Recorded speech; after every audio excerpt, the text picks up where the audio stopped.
하나님께서 주신 말씀 마태복음 6장 22절과 23절 말씀입니다.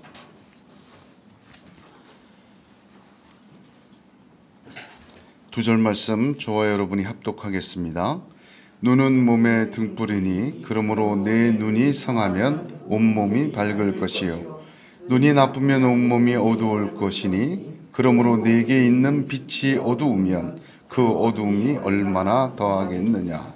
아멘. 제가 오래전에 텔레비를 보는데 거기 여러 가지 이야기를 나누는 그런 토크쇼와 같은 프로그램이었습니다. 거기 앉아있는 여성분들에게 자기 남편이 언제가 제일 답답하느냐 물어보니까 그 여성들이 대부분이 말귀를 못 알아들을 때 제일 답답하다. 언제나 남편들이 잘 말귀를 못 알아듣는다. 그 얘기를 하는 것을 들었습니다. 우리는 지혜로움을 머리 좋음과 눈 밝음으로 생각하지만 뜻밖의 옛사람들은 귀가 밝은 것이 지혜롭다고 말하였습니다. 총명이라는 단어 한자를 보면 귀밝을 총에 밝을 명을 씁니다. 생각하는 것과 눈으로 보는 것보다 더 윗길로 치는 것이 듣는 것이다. 그래서 단순한 청력을 뜻하는 것이 아니라 맥락과 정황을 읽어내는 실력을 갖춘 것, 그것이 총명이다. 그렇게 설명을 하고 사용했습니다. 그래서 알아듣는다라는 말 속에 들어있는 그 이해력과 감수성과 눈치 따위를 의미한다. 그렇게 볼 수도 있습니다. 본다고 다 보는 것이 아니고 듣는다고 다 듣는 것도 아니며 읽는다고 다 이해하는 것도 아닙니다. 오늘 이 두 절 본문의 말씀이 골로새서 1장 9절에 너희를 위하여 기도하기를 그치지 아니하고 구하노니 너희로 하여금 모든 신령한 지혜와 총명에 하나님의 뜻을 아는 것으로 채우게 해달라는 기도처럼 하나님의 그 은혜가 저와 여러분에게 가득하기를 주님의 이름으로 축복합니다.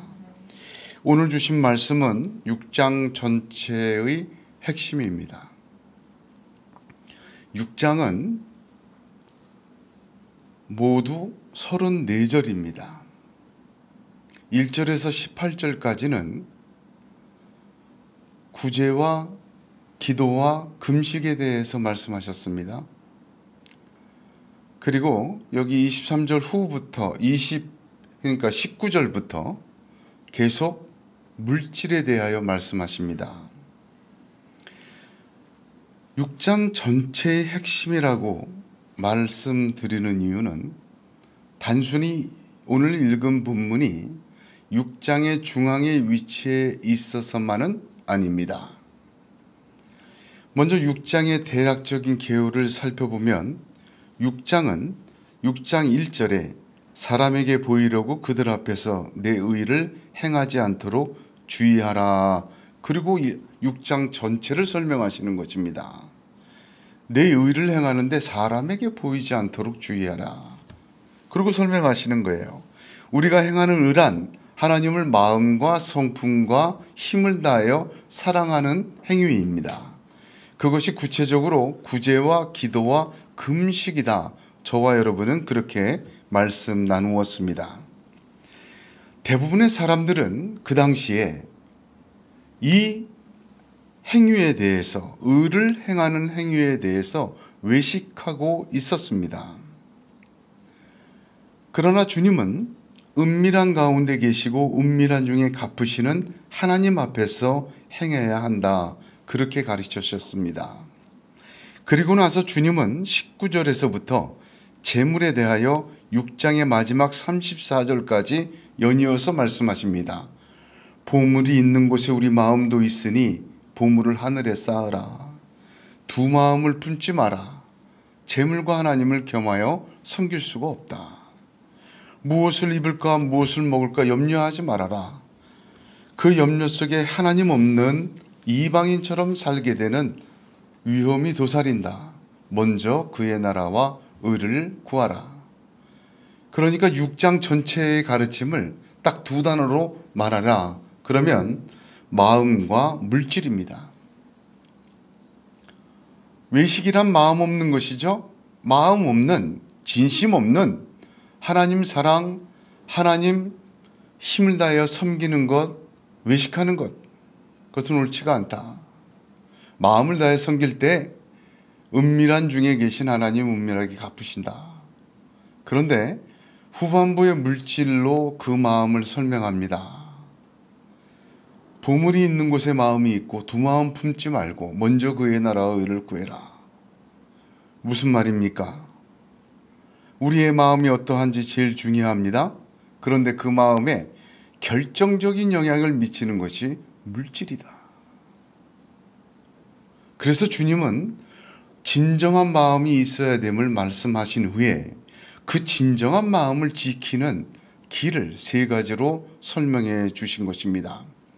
구약에서 보면 이스라엘의 역사는 출애굽기에서부터 시작합니다. 애굽에서 나올 때야 비로소 한 나라가 되는 거예요.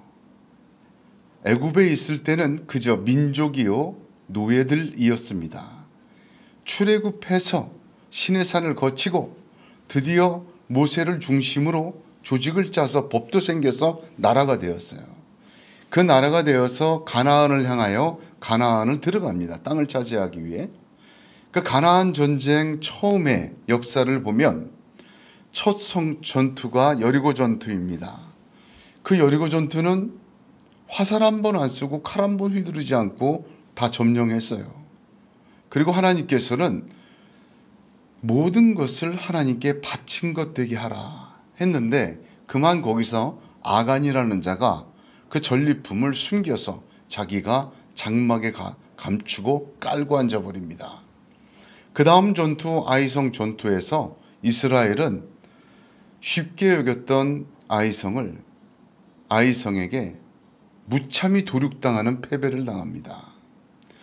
그 실패의 원인을 하나님께서는 아간의 범죄라 그렇게 이야기를 합니다. 물질의 문제였습니다. 자, 신약의 역사서를 보면 신약의 역사서는 사도행전이다 그렇게 얘기를 합니다. 신약은 예수 그리스도로 말미암아 교회가 시작된 역사를 보여주는데 사도행전은 그 교회 시작의 역사를 잘 보여주고 있습니다. 사도행전 2장의 성령 강림 사건 이후 사도행전 3장과 4장을 보면 베드로의 설교로 7,000명이 예수를 믿게 됩니다. 한순간에. 그리고 나서 사도행전 5장을 보면 무슨 얘기가 나옵니까? 아나니아와 삽비라의 이야기가 나옵니다. 물질 얘기예요. 그들은 전 재산을 팔아서 그 중에 얼마를 감추고 그 나머지만 헌금을 했습니다. 사도행전을 보면 그 값에서 얼마를 감추었다 합니다. 이를 두고 베드로는 아나니아야 어찌하여 사탄이 내 마음에 가득하여 내가 성령을 속이고 땅값 얼마를 감추었느냐. 구약의 시작의 문제도 신약의 역사의 시작의 문제도 이스라엘이라는 하나님 백성의 출발도 교회라는 그 공동체의 출발의 첫 문제도 물질이었습니다. 그렇습니다. 하나님을 섬기며 살아가는 길에 진정한 마음이 참 중요합니다. 그런데 그 마음을 빼앗고 변질시키는 것은 물질이 가장 큰 역할을 한다는 것이 개인적인 믿음의 역사에서나 공동체, 한 나라의 역사를 보더라도 분명하게 증거됩니다. 그래서 주님은 마치 띄워놓을 수 없는 한 세트와 같이 마음 얘기를 하시고 그 다음에 물질 얘기를 6장에 붙여서 하신 것입니다. 그런데 오늘 말씀은 이 둘 사이에 끼어들어서 마음의 이야기도 아니고 물질의 이야기도 아닌 전혀 독특한, 전혀 문맥과 상관없고 말씀과 상관없는 두 절 말씀으로 중간에 끼어들어 있습니다. 갑자기 눈에 대하여, 갑자기 어두움과 빛에 대하여 말씀하십니다. 그 말씀의 형식조차 지금까지의 설명은 설명식이 아니라 마치 격언과 속담처럼 그렇게 중간에 말씀하신 것입니다. 그래서 많은 사람들은 이것은 6장에 전혀 어울리지 않는 것이다. 뜻도 어울리지도 않고 위치도 어울리지도 않는다. 그래서 대부분은 두 가지로 해석을 하였습니다. 첫 번째는 마음과 물질의 문제와 별개로 독립적인 예수님의 가르침을 여기다 끼우는 것이다. 이 일반적인 해설입니다. 그래서 이것은 마음과 물질과 상관없이 하나의 격언, 하나의 좋은 말씀, 또 분별력이 얼마나 중요한지를 가르쳐 주시는 의미로 이해하고 설명하였습니다. 또 다른 하나는 매우 이 말씀을 상징적으로 받아들였습니다. 마음과 물질의 문제가 연결을 시키지 못하고 눈의 밝음에 대하여 상징적으로 마치 잠언과 어떤 지혜, 어떤 하나의 좋은 소리 정도로 그렇게 미화하고 이해하고 지나갔습니다. 그러나 그렇지 않습니다. 주님의 말씀은 우연히 필요 없이 아무렇게나 던져놓는 말씀 아닙니다. 성경은 우리가 생각하는 것보다 굉장히 조직적이고 하나님의 지혜가 담겨져 있는 계시의 말씀입니다. 우리가 주님의 말씀에 전혀 상관없이 나열하듯이 네 마음대로 이해하라고 던져놓은 말씀은 결코 없습니다. 이 말씀 두 절은 마음과 물질의 문제의 핵심입니다. 한마디로 우리 안에 있는 빛이 어두워지는 것이 제일 큰 문제라는 거예요. 이해가 되십니까? 마음과 물질의 얘기를 하시면서 단지 은밀한 중에 보시고 갚으시는 하나님이 너한테 갚지 않을 수도 있다라고 말하는 게 아니라 더 큰 문제가 있다는 거예요. 왜 마음을 지키고 왜 물질을 이렇게 다루어야 하는지, 이 두 가지에 대해서 얼마나 철저한 자세를 요구하시는 주님의 뜻이, 목적이 무엇인지를 가르쳐주는 말씀입니다. 하나님은 마음을 보시죠? 근데 그 마음은, 우리의 마음은 물질을 따라갑니다. 그리고 영향을 받습니다. 그런 거로 하늘의 물질을 쌓고 재물과 하나님 겸하여 섬기지 말고 먼저 그의 나라와 의를 구하라고 요구하신 것입니다. 가능하지 않습니다. 단순히 내가 축복을 받고 안 받고의 문제면 이거 거의 불가능한 실천의 말씀이에요. 그러나 정작 왜 이렇게 해야 되는지를 깨닫게 되면 이것을 할 수 있게 됩니다. 너무나도 중요하기 때문에. 주님께서 말씀하신 눈은 몸의 등불이다. 눈이 어두워지면 어두워지고 인생이 온몸이 어두워지고, 그것과 똑같이 내 안에 있는 빛이 어두워지면 그 어둠이 얼마나 심하느냐, 굉장한 염려를 하신 것입니다. 본문은 우리 안에 빛이 어두워지는 것은 우리 몸의 눈이 어두워지는 것과 같은 이치인데 결과는 심각한 것이다. 육신의 몸의 눈도 우리 인생을 살 때 분별하고 결정하고 이해하고 선택하는 핵심이다. 그런데 그 육신의 몸의 눈이 어두워지면 길도 못 찾고 일도 못하고 분별과 선택도 할 수 없는 엄청난 인생의 어두움에 빠지게 된다.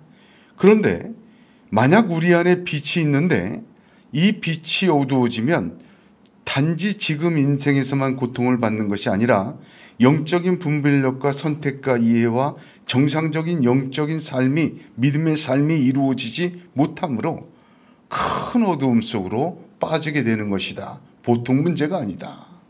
마음이 물질로 어두워지기 시작하여 반복하다 보면 그 결과로 우리 안에 빛이 어두워진다는 것입니다. 주님은 이것을 경계하신 것입니다.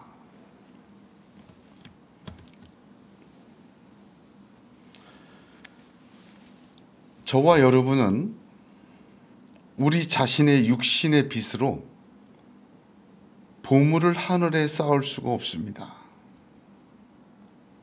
우리 육신의 눈으로 밝혀진 보는 세상과 나는 보물을 하늘에 쌓을 수가 없어요. 우리가 가진 선택과 분별로 두 마음을 버리고 오직 하나님만을 선택하여 섬기는 결단 할 수 없습니다. 우리의 의지와 능력으로 먼저 그의 나라와 의를 구하는 자가 우리의 능력으로는 할 수가 없어요. 오직 우리 안에 있는 그 빛으로 인해 분별이 가능하며 선택이 가능합니다.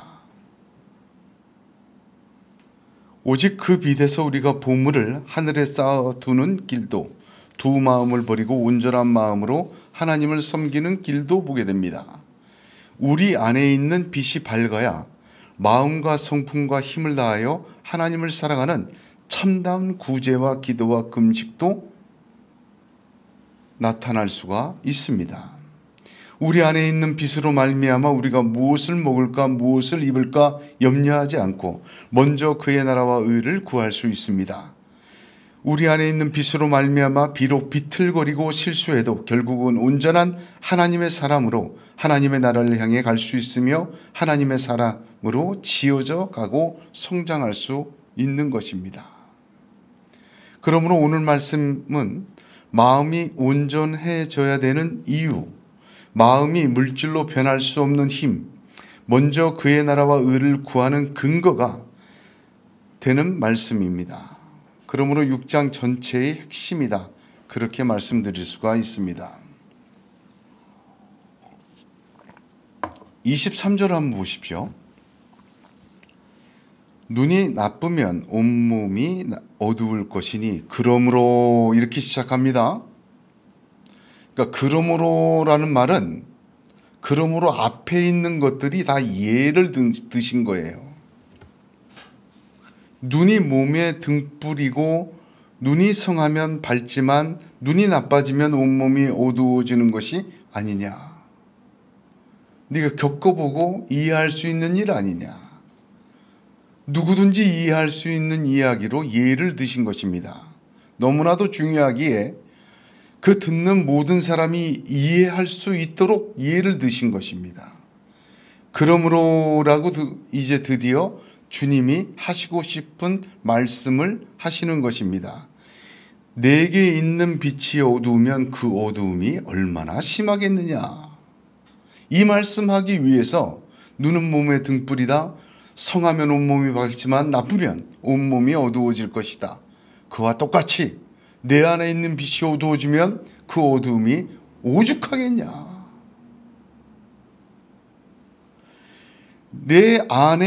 내게 있는 빛이라는 이 말, 이거 무엇을 말하는 걸까? 내게 있는 빛이라는 말을 헬라어 원문으로 직역하면 내 안에 있는 빛입니다. 우리 안에 있는 빛이 있습니까? 있습니다. 여기 빛으로 사용된 헬라어 단어는 포스입니다. 원래 광채, 광선을 의미하는 빛이라는 뜻의 헬라어 단어는 호프토라는 단어를 쓰지만 주님은 여기서 특별한 단어, 포스라는 단어를 쓰십니다. 이 포스라는 단어는 광선이란 뜻의 빛이 아니라 빛이 가지고 있는 지혜, 빛이 상징하고 나타내는 불의한 세상에 반대되는 의로운 세상, 어두움과 구분되는 밝은 세상, 그런 모든 것을 의미합니다. 성경에서 이 단어 포스는 신적인 빛도 의미하였습니다. 바울이 다메섹 도상에서 부활하신 주님을 만날 때 사도행전 9장 3절은 그 상황을 이렇게 기록합니다. 사울이 행하여 다메섹에 가까이 가더니 호련히 하늘로서 빛이 저를 둘러 비추는지라. 이 신적인 빛이에요. 다른 사람은 못 봤어요. 그럴 때 그 빛입니다. 더욱이 요한복음에서는 이 단어로 주님께서 나는 세상의 빛이다 라고 선포하셨습니다. 또한 계속해서 요한복음 1장 9절에서는 참빛 곧 세상에 와서 각 사람에게 비치는 빛이 있었다 하므로 이 빛은 우리 주 예수 그리스도를 뜻하는 단어로 사용됩니다. 그러므로 우리 안에 있는 빛이란 무엇입니까? 예수 그리스도입니다. 더 나아가서 그 주님 자신뿐만 아니라 그 주님의 말씀인 진리와 주님의 삶으로 보여주신 의와 주님으로 계시하신 하나님의 뜻과 주님이 이루신 역사, 십자가에서 죽으시고 부활하신 그 역사, 승천하신 그 역사, 다시 오시마 약속하신 그 언약 모두를 통칭하는 것입니다. 주님 자신과 주님으로 인한 가르침과 사역 전체를 뜻하는 것이 우리 안에 있는 빛입니다. 예수 그리스도가 오직 우리의 빛이십니다. 우리 안에 들어와 우리를 비추시는 빛은 주님이십니다. 요한복음 8장 12절에 예수께서 또 일러 가라사대 나는 세상의 빛이니 나를 따르는 자는 어두움에 다니지 아니하고 생명의 빛을 얻으리라 하셨습니다. 흑암에 앉아있는 백성에게 빛을 비추이사 그 믿는 자들은 주님 안에 거하며 주님도 우리 안에 거하십니다. 빛이 우리 안에 거할 때 우리는 생명의 빛을 얻습니다. 우리가 진리를 따라 행하고 살아가면 그 빛이 우리를 통해서 또한 외부로 비추어지게 됩니다. 그러나 어두움에 다니면 그 빛은 어두워집니다. 그래서 믿는 자에게 그 빛 예수 그리스도와 그의 말씀과 사랑과 진리와 은혜가 있습니다. 또한 너희는 세상의 빛이라고 하셨죠? 우리도 그 빛을 진리를 따라 비추라고 말씀하신 것입니다. 우리 안에 있는 이 빛이 어두워지지 말아야 합니다. 언제 어두워지고 언제 그러면 빛날까? 22절을 보겠습니다. 눈은 몸의 등불이니 그러므로 내 눈이 성하면 온몸이 밝을 것이요 눈이 나쁘면 온몸이 어두울 것이다. 여기 두 단어에 그 뜻이 들어 있습니다. 눈이 성하면 밝는 것이고 눈이 나쁘면 어두울 것이다. 우리 안에 있는 빛도 성하면 밝을 것이요 나쁘면 어두울 것입니다.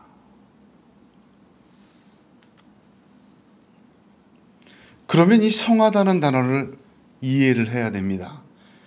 주님이 가르쳐 주신 이 단어는 두 가지 뜻이 있는데 문자적으로 성하다 이 단어는 헬라어 원어를 직역하면 천진난만하다, 순수하다 그 뜻이에요. 영어 성경들은 대부분 이 단어를 내 눈이 성하면이 아니라 내 눈이 싱글이라고 표현했어요. 내 눈이 싱글이라는 뜻이 하나라는 뜻도 있지만 또 이렇게 여러 가지 의미를 보면 섞이지 않은 순전한 그런 뜻도 있어요. 그래서 싱글이라고 번역했어요. 정확한 번역은 싱글이에요. 단 하나, 섞이지 않은 그 전체.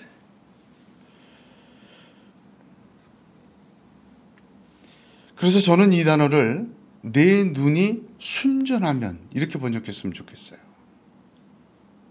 섞이지 않고 내 눈이, 내 빛이, 내 마음이 순전하면. 오늘 본문이 좀 어렵죠? 네. 저도 한 주 동안 고생 많이 했습니다. 눈이 성하면, 눈이 순전하면, 우리 안에 빛이 순전하면 온몸이 밝을 것이요 어두워지지 않습니다. 자, 두 번째, 이 성하면의 뜻은 성경적 예입니다. 성경에서 눈이 성하다는 것은 시력 좋은 것을 의미하지 않습니다. 바로 뒤에 마태복음 7장에 이런 말씀이 있죠. 내 눈 속에 들보를 빼어라. 그 후에야 밝히 보고 라고 말합니다. 성경적 용례에서 눈이 성한 것은 뭐예요? 들보 빠진 눈이에요. 뭐가 순전한 눈입니까? 들보 빠진 눈입니다. 이런 눈은 온 인생을 밝힙니다. 밝히 볼 수 있습니다. 바로 보고 바로 판단하고 바로 구별하고 바로 선택하게 합니다. 본질을 보게 하고 하나님 나라를 보게 하고 언제나 진정한 것을 보게 되어 인생과 삶과 믿음이 밝아집니다. 사람과의 관계, 물질과의 관계, 세상과의 관계에도 눈에 뵈는 것이 없는 것이 아니라 바로 보고 정확하게 보고 그걸 통해서 그 사람의 성품조차도 밝아져요. 믿음조차 밝아져요. 인생조차 밝아져요. 영원한 하나님 나라에 이르기까지 인생의 여정도 밝아지는 것입니다. 그러므로 우리의 눈이 성해야 합니다. 우리 안의 빛이 성해야 합니다. 자, 그러면 주님은 요한복음 12장 46절에 나는 빛으로 세상에 왔나니 무릇 나를 믿는 자로 어두움에 거하지 않게 하려 함이로라 하셨습니다. 우리 안의 빛이 문자적 의미에서 순전하다. 어떤 의미입니까? 예수 그리스도의 십자가의 복음을 다른 것과 섞으면 안 돼요. 어두워져요. 그거 성한 거 아닙니다. 주님의 말씀은 흑도관 위에 7번 단련한 은과 같다고 했습니다. 하나님의 말씀을 타협하고 하나님의 말씀에 첨가하고 하나님의 말씀에 내 욕구와 탐욕으로 버무려 놓는 것, 이거 성하지 않은 거예요. 하나님의 말씀, 우리 주 예수 그리스도 성경에서 증거하신 대로 나를 십자가에 살리신 그 예수 그리스도를 순전하게 싱글로 오직 한 분만, 그분의 말씀과 그분의 사역과 그분의 역사만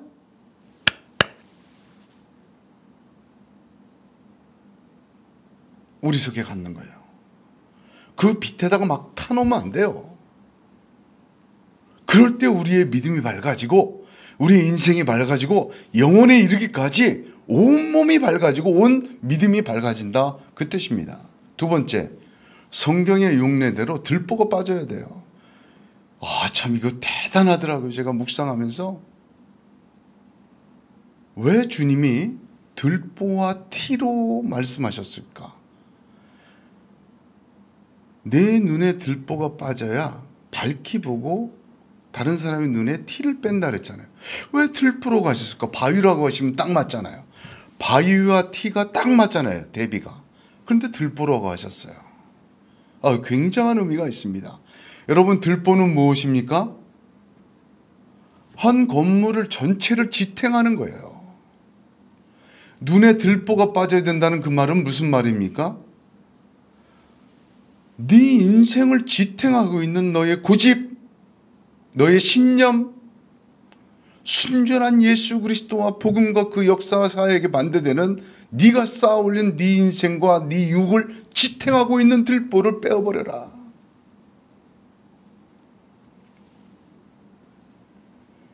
너의 가치관의 들보를 빼어버려라. 주님의 순전한 빛이 들어와도 죽어도 놓지 못하는 너의 가치관과 너의 목적과 네 인생을 살아가는 너의 기둥 같은 것들을 빼어버려라. 그래야 밝게 볼 수 있다. 그러므로 눈이 성하면 온몸이 밝을 것이 할 때 성하다는 단어에서 우리 안에 있는 빛이 밝아지는 길을 보게 됩니다. 하나님의 말씀, 우리 주 예수 그리스도에게 다른 거 섞으면 안 됩니다. 타협하면 안 됩니다. 싱글, 오직 주님만, 오직 주님의 말씀만, 오직 주님의 사역만 우리 안에 있어야 돼요. 할렐루야. 내 들보가 빠져야 돼요. 이거 정말 진리더라고요. 제가 평생 동안, 다는 아닙니다. 예를 드는 거예요. 군인 생활했던 분이 있어요. 예수를 믿었어요. 예수를 믿고 나서 성경을 보고 은혜를 받는데 어떻게 은혜를 받아요? 군인식으로 받아요. 군인식으로. 여러분, 이거 초등학생 믿음이에요. 옛날에 그 유행하는 여행 프로그램이 있었어요. 꽃보다 할배. 거기에 백이소 씨가 있는데 어디 여행 가면은 뭐 그 자체를 보는 게 아니고 이건 순천딸이에요. 순천딸이. 여기는 뭐 강원도 설악산이네. 자기의 들보에 다 갖다 거는 거예요. 신앙도 마찬가지입니다. 우리 주 예수 그리스도의 순전함이 있어야 되는데 그걸 자기의 들보에다 다 갖다 걸어요.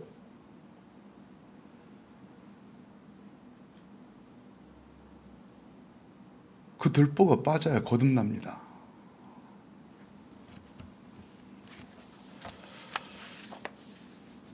두 번째, 눈이 나쁘면 온몸이 어두워진다고 하셨습니다. 이 나쁘다는 단어 잘 이해해야 합니다. 나쁘다라는 단어는 한마디로 말하면 악하다 그 뜻입니다. 악하다.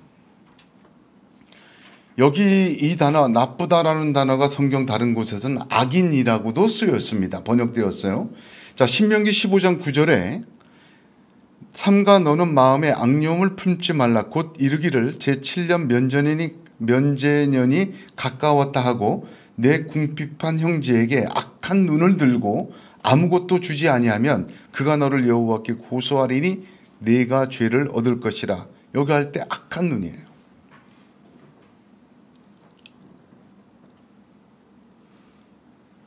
이 나쁘다 이거는 악한 눈, 악함은 우리 안에 있는 예수 그리스도의 빛을 가리웁니다. 점점 어둡게 만들어요. 눈이 나쁘면 온몸이 어두워질 것이라처럼 우리 안에 있는 빛은 이 악함으로 가리워집니다. 타인을 정죄하고 탐욕과 욕심으로 가득한 눈입니다. 바로 볼 수 없는 눈입니다. 우리 온몸은 우리 인생과 삶 전체를 의미하는데 온몸이 어두워지는 것은 눈에 달려 있고 눈이 성하면 즉 순전하면 밝아지지만 그러나 우리의 눈이 탐욕과 들보로 가득하면 온몸이 어두움에 빠진다. 그와 마찬가지로 우리 안에 있는 빛도 나쁘면 악한 것으로 가리워지면 우리의 믿음의 삶, 영원한 삶까지 어두움에 처한다. 그러면 그 어두움이 얼마나 심할 것이냐.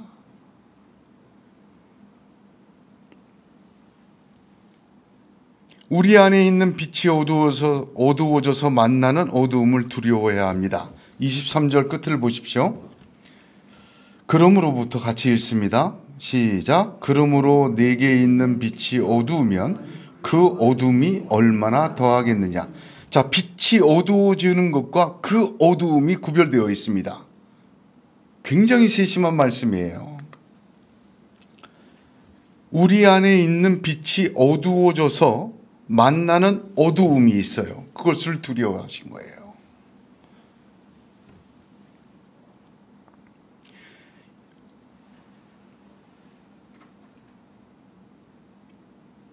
근데 헬라어 원문을 보니까 자세히 보니까 그러므로 내게 있는 빛이 어두우면 그 어두움이 할 때 그 어두움은 정관사를 붙였어요. 그래서 영어 성경은 The darkness라고 표현합니다. 그러나 22절에 23절 앞에 눈이 나쁘면 온몸이 어두울 것이다 라는 것은 정관사 없는 darkness라고 썼어요. 정관사 붙고 안 붙고 큰 차이가 있어요. 온몸이, 그러니까 눈이 나쁘면 온몸이 어두울 것이다. 이건 무슨 뜻이냐면 바로 그 어두움과는 달라요. 어두워지는 이치는 온몸처럼 똑같아요. 온몸이 밝아지는 이치도 똑같아요. 그러나 그 어두움은 인생이 만날 수 있는 어두움이 아닌 특별한 어두움입니다. 그럼 이 어두움이 무엇일까? 정관사를 붙인 더 다크니스가 무엇입니까? 그 어두움은 완전한 멸망, 하나님과 상관없는 것, 쫓겨나는 것, 멸망의 장소를 뜻합니다. 물질로 마음이 점점 어두워집니다. 문제는 이러한 우리 몸, 즉 인생과 삶의 상태가 우리 안에 주님과 주님의 말씀과 은혜를 어두워지게 합니다. 그 빛이 밝기를 잃게 만드는 것입니다. 우리 안에 있는 빛이 점점 어두워지면 바로 그 어두움에 빠지게 됩니다. 바로 그 어두움에 빠지게 됩니다. 베드로후서 2장 17절은 이 사람들은 물 없는 샘이요 광풍에 밀려가는 안개니 저희를 위하여 캄캄한 어두움이 예비되었다 합니다. 이 어두움, 그 어두움이란 하나님 없는 삶, 하나님 없는 곳, 하나님의 통치와 하나님의 멸망, 하나님의 관심이 없는 멸망을 위하여 예비된 곳, 그것이 바로 그 어두움입니다. 그 어두움은 빛을 깨닫지도 못하는 어두움입니다. 마태복음 25장 30절에 빛이 어두움에 빛이 돼 어두움이 깨닫지 못하더라 하였습니다. 자꾸 바로 그 어두움이라는 것은 무서운 것입니다. 이 무익한 종을 바깥 어두운 데로 내어 쫓으라. 거기서 슬피 울며 이를 갈미 있으리라 하신 말씀처럼 하나님의 잔치자리 천국에서 제외된 모든 것, 그런 장소를 이야기합니다.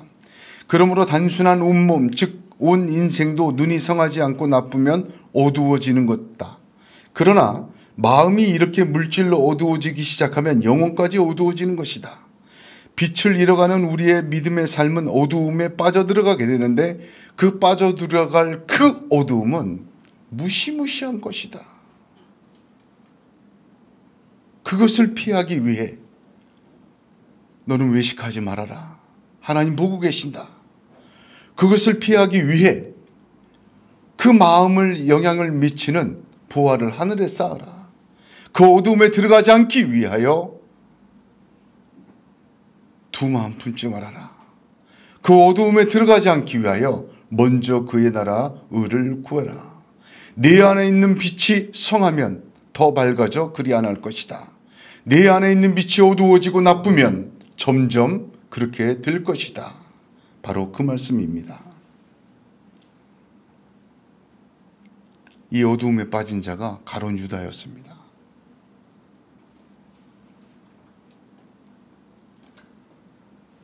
예수님께서는 마태복음 26장 24절에 인자는 자기에게 대하여 기록된 대로 가거니와 인자를 파는 그 사람에게는 화가 있으리로다. 그 사람은 차라리 나지 아니하였으면 제게 좋을 뻔하였느니라. 주님이 묘사한 가룟 유다의 삶입니다. 완전히 어두움이죠. 차라리 나지 않았으면 좋았을 뻔했다. 그러면 가룟 유다가 처음부터 그렇게 됐습니까? 아니요. 예수님 발 앞에 향유 옥합을 깨서 붓고 머리털로 씻을 때 제자들이 다 욕했어요. 그거 얼만데 그거를 깨서 발에다가 허비하냐. 가룟 유다만 욕한 게 아니에요. 다 욕했어요. 특별히 요한복음은 가룟 유다에 대한 설명을 하나 더 합니다. 그는 도적이라. 가난한 자들을 생각함이 아니요 저는 도적이라. 돈깨를 맞고 거기에 넣는 것을 훔쳐갑니다. 좀 결이 다른 반발이었죠. 이런 것이 있었어요. 가룟 유다에게. 물질 때문에 가룟 유다의 마음은 빛을 잃고 빛 안에 있었지만, 빛이 그 안에 있었지만 어두워지는, 눈이 나빠지는 그런 상태에 들어섰던 것입니다. 결국 그는 은 33개를 받고, 또 돈이에요. 또 물질이에요.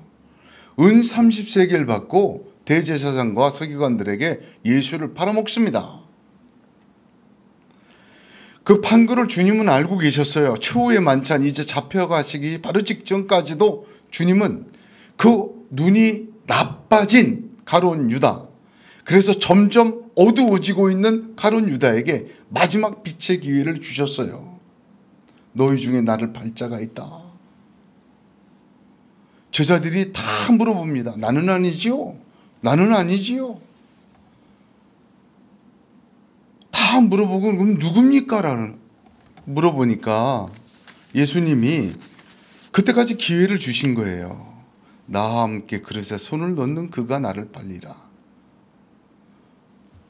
그리고 기다리셨어요. 손을 안 넣기를. 그러나 손을 넣습니다. 결국 완전한 어두움에 빠진 거예요. 바로 그 어두움에 가룟 유다가 떨어진 겁니다. 그 어두움에 가룟 유다가 떨어진 이유는 그 안에 빛이 사라져버렸기 때문이에요. 요한복음 13장 27절에 조각을 받은 후 곧 사단이 그 속에 들어간지라. 이에 예수께서 유다에게 이르시되 내 하는 일을 속히 하라 하시니. 저와 여러분 안에 있는 빛이 어두워지지 말아야 합니다. 어두워지기 시작하면 그 결과는 그 어두움 속에 떨어지기 때문입니다. 저와 여러분 안에 있는 빛은 예수 그리스도요, 그분의 삶이요, 그분의 말씀이요, 그분의 가르침이요, 그분의 사역이요, 그분의 약속입니다. 주님의 십자가의 은혜의 부활의 계시입니다. 하나님의 나라입니다. 이 빛이 어두워지지 않는 저와 여러분이 되기를 축복합니다. 이 빛이 어두워지면 사단이 틈을 탑니다. 우리를 멸망의 완전한 그 어두움으로 빠뜨려 버립니다. 하나님 앞에서 우리의 마음이 바르게 되어야 함은 단순한 복받고 안 받고의 문제가 아닙니다. 우리의 마음은 물질로 큰 영향을 받기 쉽습니다. 물질로 인해 마음이 자꾸 어두워지면 결국 우리 안에 빛이 어두워집니다. 그 어두움은 두려운 어두움으로 빠지게 만드는 어두워짐입니다. 저와 여러분 안에 있는 그리스도의 빛이 순전해야 돼요.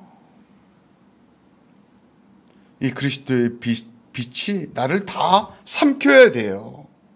내 들보로 나를 지탱하는 게 아니라 이 우리 안에 있는 그리스도 예수의 빛이 밝게 빛나야 합니다.